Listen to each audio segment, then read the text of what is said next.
চরণে দণ্ডবত প্রণাম এবং গুরুদেবের চরণে আমার সরস্বতী দণ্ডবত প্রণাম। প্রণাম লং প্রভু নারায়ণ। বাবার অমৃত কথা আমি আজকে বলছি। বাবার এই যে আমাদের জীবনে মনের মধ্যে অনেক সময় অনেক রকম আশা আকাঙ্ক্ষা থাকে, সেই ব্যাপারেই আমি একটু বলছি আজকে। বাবাকে একবার দেখলাম কামাখ্যাতে, বললেন, কামাখ্যায় ছিলাম তখন, ওখানে বাবা এক ভক্তকে বললেন যে বারবার বলছে তোমার মনকে তুমি বারবার করে জিজ্ঞাসা করো। মানে সেই ভক্ত বাবাকে জিজ্ঞাসা করছে, বাবা দাদু আমি কি করব, আমি কি করব। মানে সে পড়াশোনা করছে, এখন সে জিজ্ঞাসা করতেছে, বাবাকে জিজ্ঞাসা করতেছে আমি কি করব। তখন বলতেছে কি, তোমার মনকে তুমি জিজ্ঞাসা করো, বারবার বারবার করে প্রশ্ন করো মনকে, দেখো তোমার মন কি বলে, তোমার মন কি চাচ্ছে সেটা আগে দেখো। তারপরে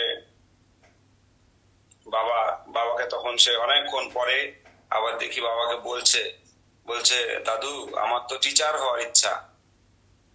তো বলছে তোমার টিচার হওয়ার ইচ্ছা, তোমার পরীক্ষার মার্ক যা আছে সেই মার্কে তুমি টিচার হতে পারবে না।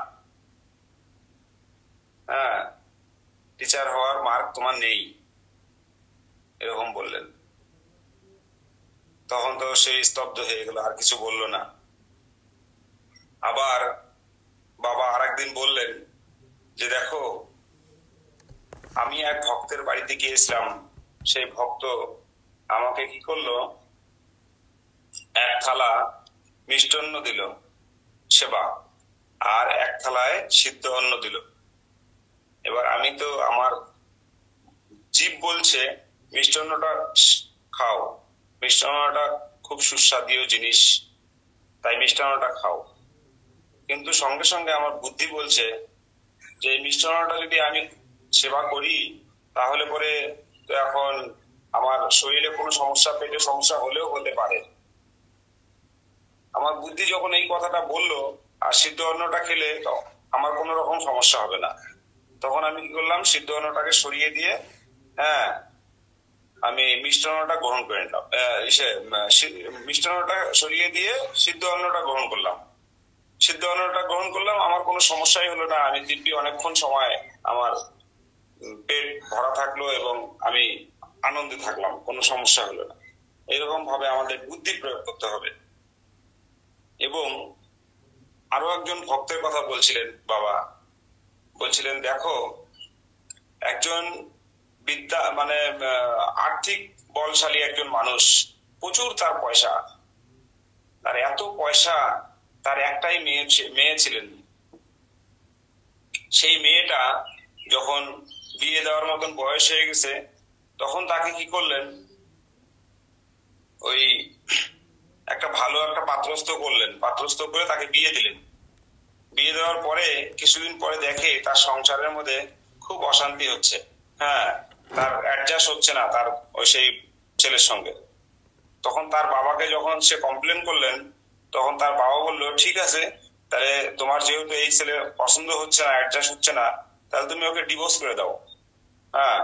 ডিভোর্স দিয়ে দাও, তোমাকে আমি আবার ভালো ছেলে দেখে বিয়ে দেবো, কারণ আমার তো অর্থের অভাব নাই, আমার প্রচুর অর্থ আছে।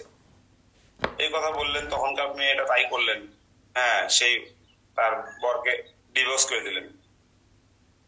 এবার তার মেয়েকে আবার সে পাত্র দেখে আবার এক জায়গায় সে বিয়ে দিলেন।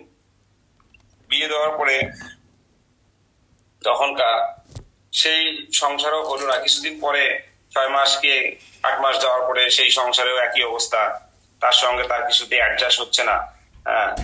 তখনকার তার বাবাকে বলার পরে সে আবারও সেই একই কাজ করলেন, আবার সেই পাত্রকে ডিভোর্স করলেন, ডিভোর্স করে দিলেন।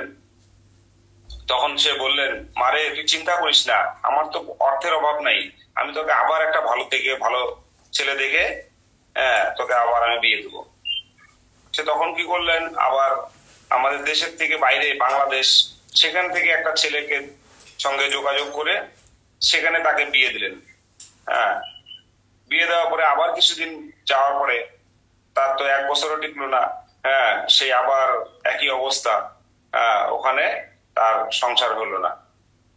তা বাবা বললেন যে দেখো, এই অর্থশালী যে লোকটা আছে, হ্যাঁ, এই অর্থশালী লোকটাকে ইনি অর্থের মানে অর্থের লোভে বা অর্থের অহংকারে উনি যে ওনার ভিতরে যে জ্ঞানটা, এটা কিন্তু হারিয়ে গেছে।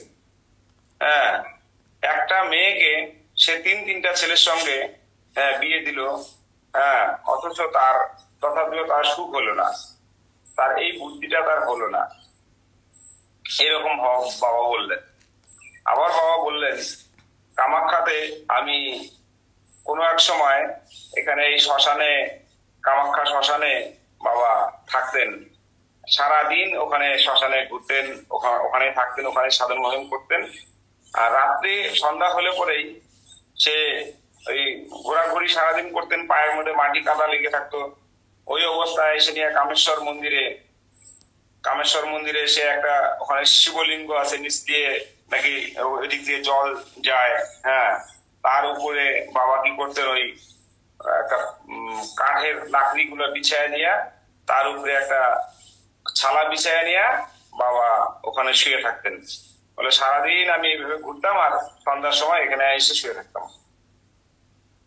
যে ওখানে শুয়ে থাকতো, বলে এক মা এসে আমার হাত পা সব পরিষ্কার করে দিয়ে দিতেন। হ্যাঁ, এরকম ভাবে বলে সবকিছু ঈশ্বরের উপরে ছাড়তে হবে। ঈশ্বরই সবকিছুর মালিক এবং তিনি সবকিছু রক্ষা করবেন। এরকম ভাবে বাবা আমাদের শিক্ষা দিলেন। এই যে কামাখ্যায় সেই কৃষ্ণ মন্দিরেলা বাড়ির ছাদের উপরে গিয়ে বাবা দেখি পায়চারি করছেন, আর ভক্তরা ঢলে ঢলে আসছে। হ্যাঁ, এই যে এত ভক্তরা আসছে, হ্যাঁ, আমিও তো দেখে অবাক।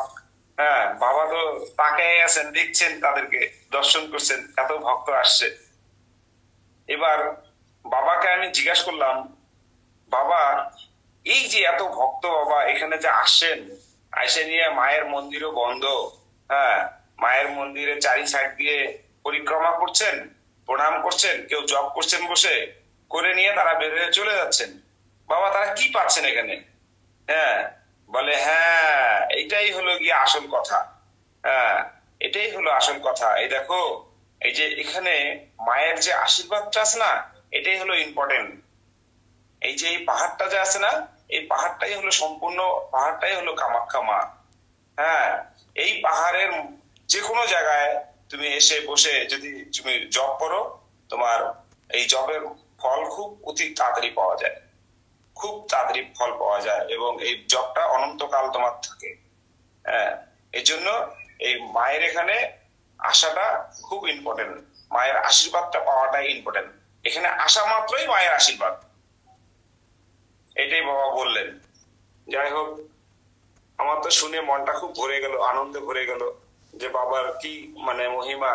বাবা আমাদের এখানে নিয়ে আসা সেই 2-3-4 রাত্রি করে, আমরা 3 রাত্রি কম করেই আমরা থাইকে নিয়ে তারপরে আমরা চলে আসি। এটাও আমাদের মায়ের আশীর্বাদ এবং বাবার আশীর্বাদ। প্রণাম, আজকে এই অবধি রাখলাম।